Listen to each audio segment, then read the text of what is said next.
Bismillahirrahmanirrahim. Assalamualaikum warahmatullahi wabarakatuh. Pada kesempatan kali ini kita akan belajar tentang penarikan kesimpulan.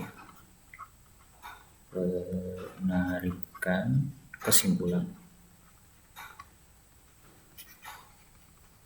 Ada tiga jenis. Yang pertama itu modus ponens.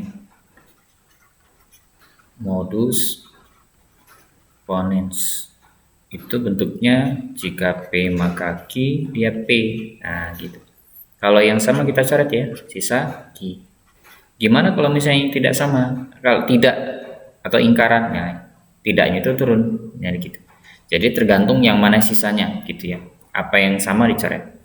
Yang kedua yaitu modus tolen. Modus tolen itu jika P maka Q, terus premisi yang keduanya Q. Nah, yang sama mana kita coret ya, jadi sisa P. Nah, ini kita tulis jadi kesimpulannya begini. Nah, yang terakhir itu adalah silogisme.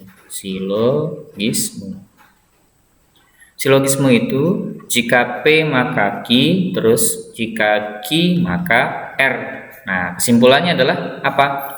Kita coret dulu yang sama, jadi sisa apa? Jika P maka R. Nah, ini adalah kesimpulan. Nah, setelah kita belajar ini, ada namanya itu ekuivalensi. Ekuivalensi atau kita sebut dengan kesamaan. Jika P maka Q itu ternyata nilai kebenarannya sama dengan tidak Q atau tidak P. Sebagai contoh, jika berada di Solo maka berada di Pulau Jawa.